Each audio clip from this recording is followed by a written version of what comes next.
আজকে আমরা বলবো যে বাংলাদেশ এবং জাপানের মধ্যে যে আমাদের যে বিদ্যমান যে সম্পর্ক এটা আরো নতুন উচ্চতায় উঠলো।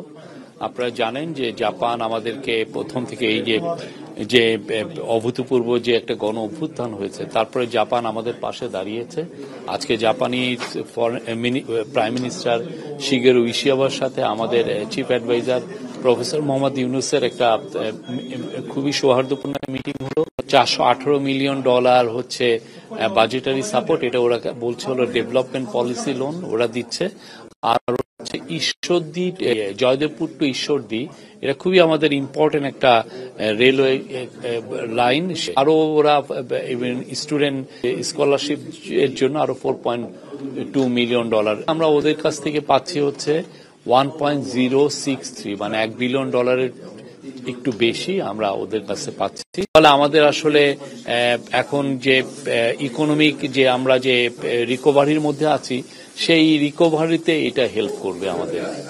আর অন্যান্য অনেক বিষয় নিয়ে আলাপ হয়েছে। জাপান বাংলাদেশের সাথে তার বন্ধুত্ব আবার জানিয়েছে, সে তার সাথে আরো আমাদের সাথে নিবিড় বন্ধুত্ব করতে চায়। বাংলাদেশের আজকে মিটিং এ 30 মিনিটের বেশি মিটিং এ বাংলাদেশকে 5টা নেভিকে 5টা পেট্রোল বোট দিচ্ছে। তারপরে হচ্ছে আপনারা জানেন যে সাইকেল তৈরি করার জন্য ওইখানে আপনার 6টা এমওইউ হয়েছে। একটা হচ্ছে যে খুবই ইম্পর্টেন্ট সাইকেল, এটা হচ্ছে ইলেকট্রিক সাইকেল তৈরি করার জন্য একটা ফ্যাক্টরি স্থাপন করা হচ্ছে। এই প্রজেক্টের বিষয়ে যে তারা আবার জানিয়েছেন যে তারা বাংলাদেশের পাশে থাকবেন, বাংলাদেশকে সহায়তা করবেন।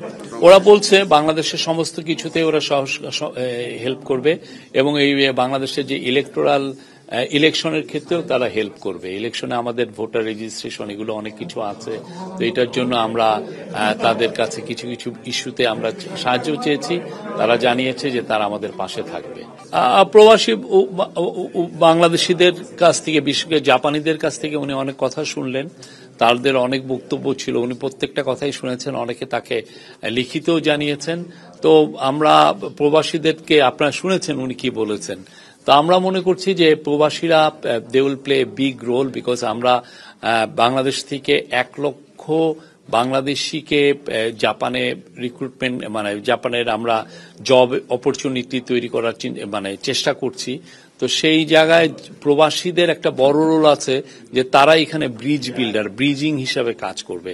তারা আসলে জিনিসটাকে আরো বেশি এক্সপেডাইট করার জন্য যথেষ্ট হেল্প করার সুযোগ আছে এবং অলরেডি আজকে তারা বলেওছে যে এটা নিয়ে কাজ করবে। তারা আরো কিছু কিছু বিষয় বলেছে, তা আমাদের চিফ অ্যাডভাইজার সবগুলোই শুনেছেন।